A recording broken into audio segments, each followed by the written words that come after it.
Seorang penjaga kebun sawit di Kecamatan Sekernan, Kabupaten Muaro Jambi, membunuh majikannya sendiri setelah kepergok mencuri oleh korban.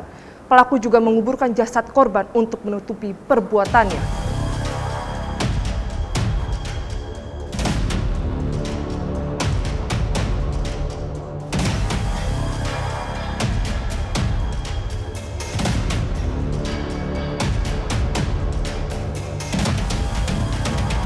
Pemuda berinisial AP ini tak lagi berkutik usai diamankan Satuan Reserse Kriminal Polres Muara Jambi dan unit Reskrim Polsek Sekernan.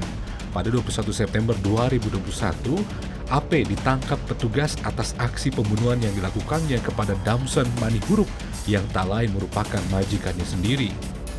Mulanya adalah kami mendapatkan laporan bahwa ada salah satu keluarga yang mencari atau melaporkan kehilangan.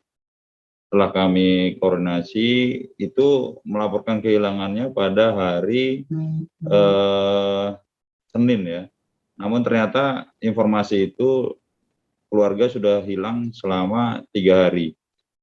Kemudian anggota melaksanakan penyelidikan, datang ke TKP, menemui pekerjanya, dan perlahan-lahan dari pengakuan dari pekerja tersebut, akhirnya mengakui bahwa yang bersangkutan ada masalah dan melaksanakan pembunuhan.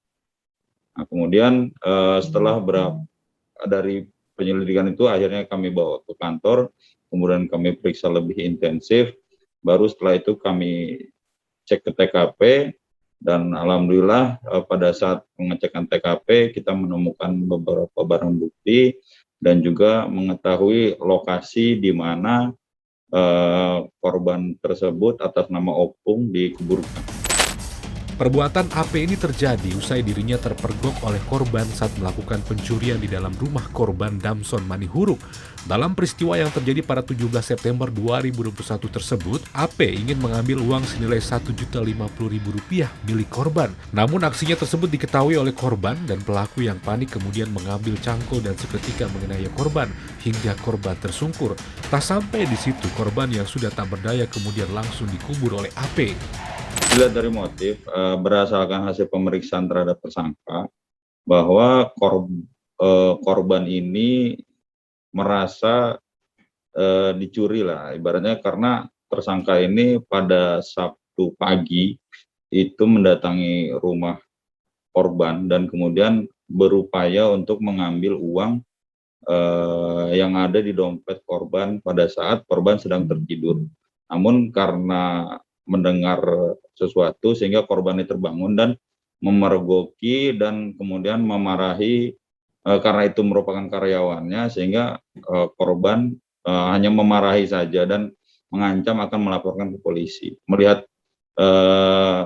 mendapatkan situasi tersebut, tersangka kemudian lari ke belakang, kemudian mengambil cangkul dan kemudian berhadapan dengan korban dan kemudian melaksanakan pemukulan ke muka sebelah kiri, kepala sebelah kiri daripada korban.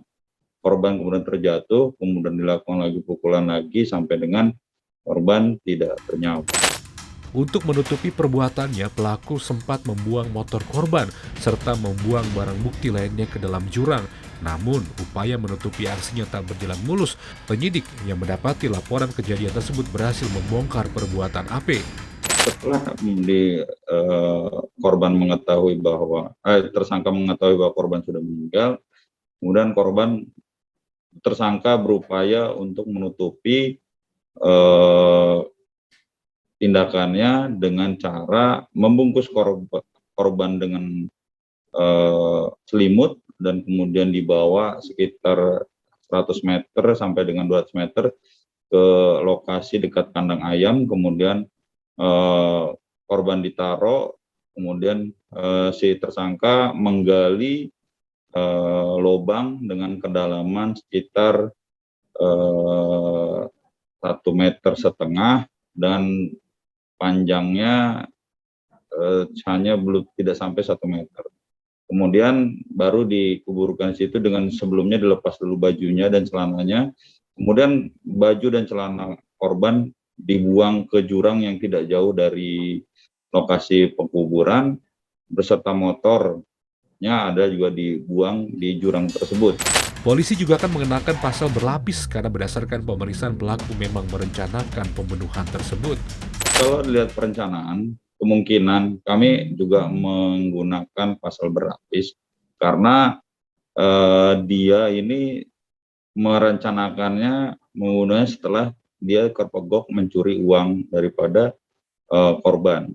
Sehingga kami berkesimpulan dan mencoba untuk memasangkan pasal pembunuhan berencana selain pembunuhan biasa dan juga pencurian dengan kekerasan. Jadi kami kenakan 3 pasal, yaitu pasal 340, kemudian pasal 338, dan pasal 365 atau pencurian dengan kekerasan. Kini, pemuda berusia 23 tahun tersebut harus mendekam di balik jeruji besi untuk mempertanggungjawabkan perbuatannya.